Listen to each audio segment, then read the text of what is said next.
Welcome back to the Constitutional Clarion. During the recent referendum campaign in Australia, you may well have seen tweets from people boasting that they had voted more than once in the referendum. If you look for those tweets now, and I have, they have been deleted, presumably because the penny has dropped that they were potential evidence of an offence, although I suspect most of them were blowing hot air. Voting more than once in a referendum or an election in Australia is, of course, unlawful. But does multiple voting still happen in practice, and does it affect the outcome of elections and referendums? This video will look into the evidence about multiple voting and explain why it hasn't ever been a major problem in Australia and the new developments that will hopefully snuff it out altogether. As always, there's a constitutional angle, as you would expect with a Constitutional Clarion. The framers of the Constitution left most things about elections to parliaments to decide. But there was one important condition that they imposed on voting in the Constitution. Section 30 of the Constitution says that in the choosing of members of Parliament, each elector shall vote only once. This was regarded as necessary because plural voting was relatively common in the 19th century. By plural voting here, I mean people being allowed to vote by the law more than once in an election, as opposed to what I'm going to call multiple voting here, which is when people are actually breaking the law by voting more than once in an election. In the 19th century, men who owned property in different electorates had the right to vote in each electorate in some of the Australian colonies. In addition, and more curiously, in New South Wales, superior graduates of the University of Sydney, and one would hope they were all superior, particularly if they'd been taught by me, but anyway, superior graduates of the University of Sydney were entitled to elect a representative, admittedly only for a short period in the 1800s, while they also retained their other property-related voting rights. Edmund Barton, by the way, later the first Prime Minister of Australia, did hold this University of Sydney seat from 1879 to 1880, so they chose well. The rejection of plural voting in the Commonwealth Constitution is actually an important democratic development that gave constitutional effect to the principle of one person, one vote. But what about the one person who wants to cheat the system by exercising more than one vote and who turns up to many different polling booths and votes numerous times in an election or a referendum? What is there to stop them from doing this? Is it a genuine problem? Do they get caught? In practice, multiple voting in Australia is rare due to Australia's electoral system of compulsory registration and compulsory voting. It's much easier to engage in fraudulent multiple voting in places where registration is voluntary, rolls are inaccurate and incomplete, and only a minority of the people actually come out to vote. In Australia, however, because citizens 18 years and older are obliged both to enrol and to vote, if anyone seeks to vote in someone else's name, that person's name will be marked off twice, which will be investigated, as will also occur if a person votes in their own name multiple times. You've probably also heard tales of dead people voting, but these are just tropes from previous times or other countries which have inaccurate electoral rolls. The electoral rolls in Australia these days are updated monthly with information from births, deaths and marriages departments in each of the states, so that the names of deceased people are regularly removed from the rolls. In practice, most instances of apparent multiple voting in Australian federal elections are resolved as errors in marking off the electoral roll. The vast majority of remaining cases involve elderly people who are confused, often suffering from dementia, who end up voting twice because one of their relatives arranges for them to do a postal vote And the other one, not knowing that, arranges to take Grandma to the polling booth. And of course, Grandma can't remember that she voted 3 weeks before in a postal vote. We can be pretty confident that multiple voting has had no impact upon the outcome of elections. Why?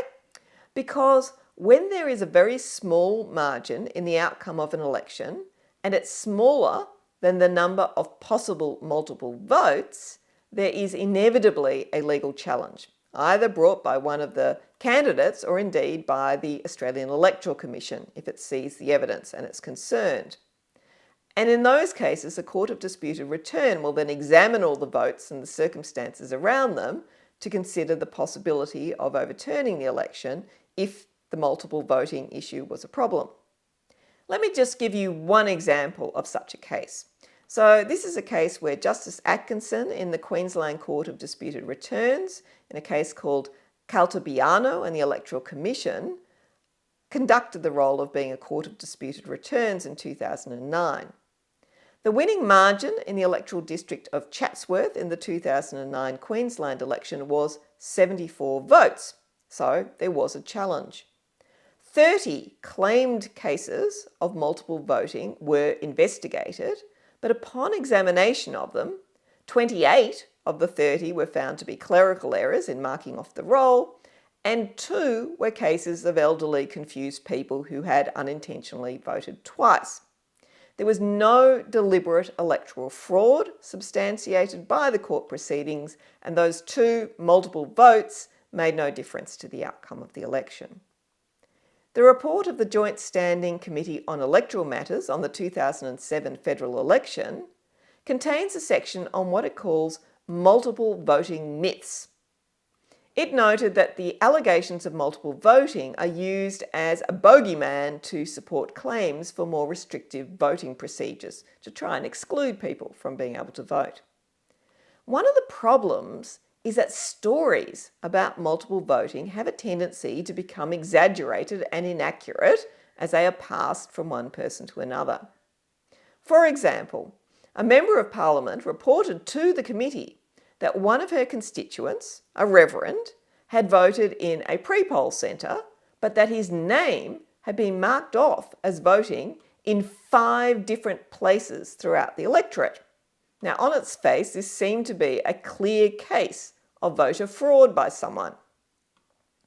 However, when the AEC examined the claim, it found that the reverend's name had been marked as having voted twice, not 5 times. The Reverend responded to an inquiry from the AEC by stating that he had provided an early declaration vote at the pre-poll centre. But the elector, whose name appeared immediately above the Reverend's name on the electoral roll, had not been marked as voting. So when that person was contacted, he indicated that he had voted at the polling booth where the second mark had been placed against the Reverend's name. So it was a clear case of administrative error in marking the roll and did not involve any multiple voting at all. But you can see how these kinds of stories spread.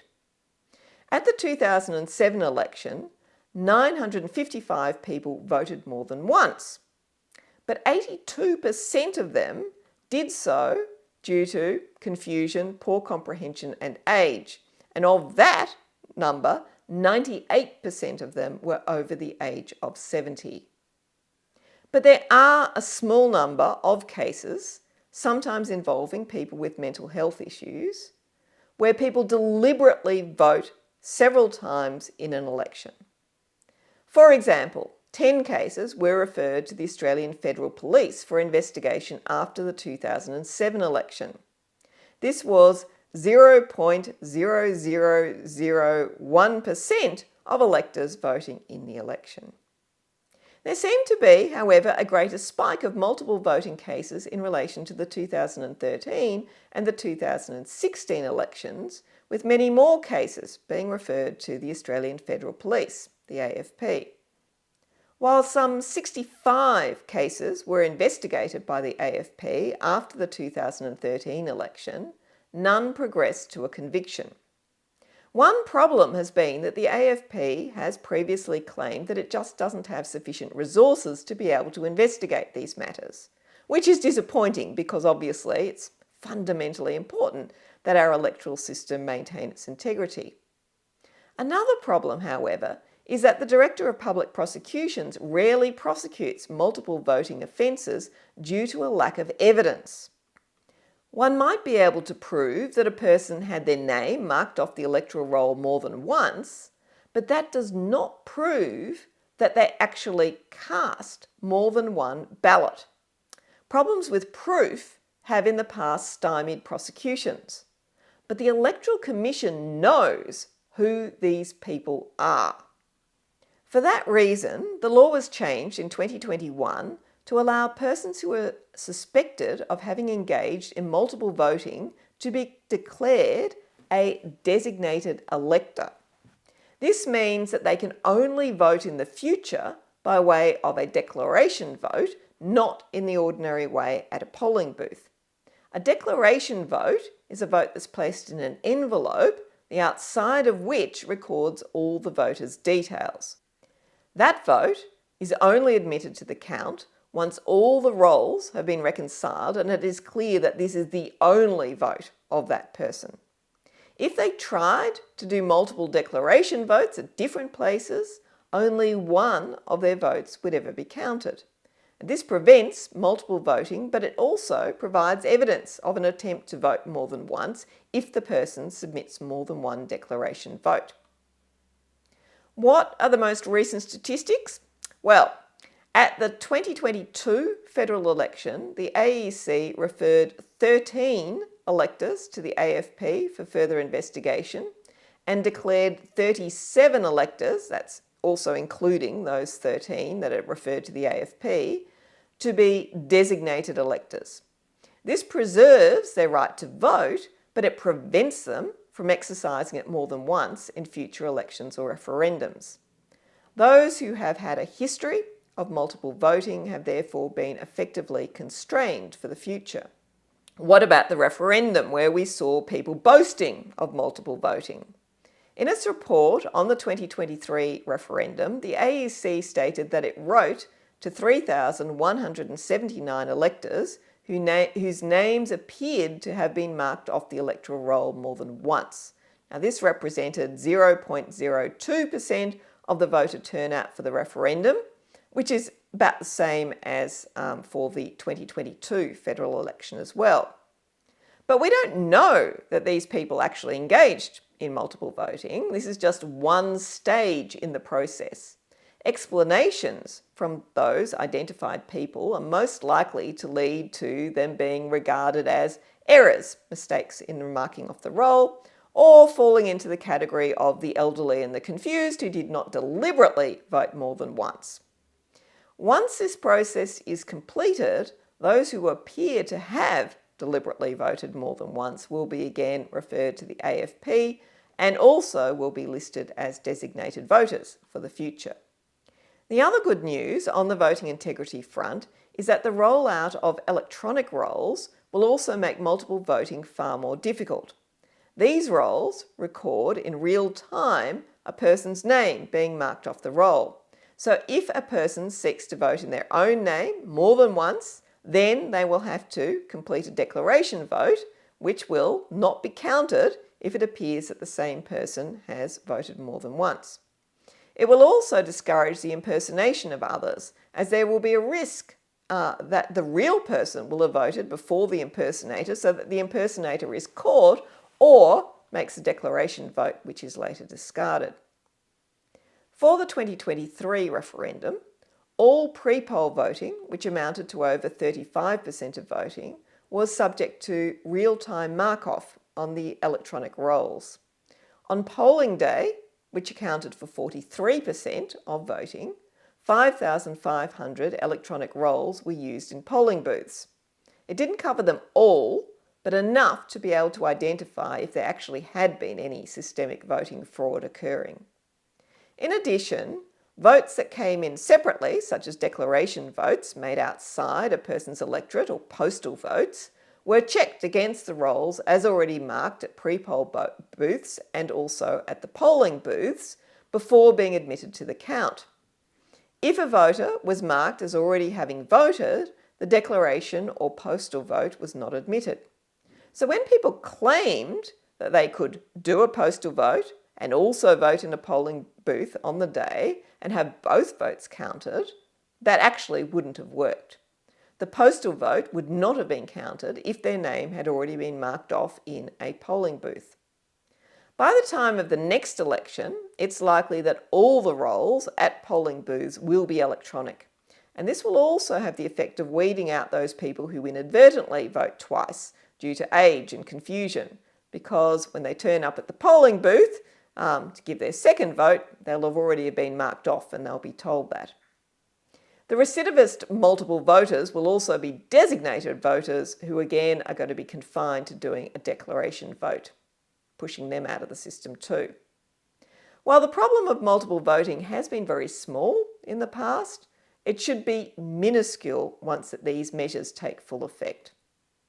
All those people out there who are trying to undermine public trust in the electoral system, mostly aping what's going on in America, should actually take note of this and stop doing so.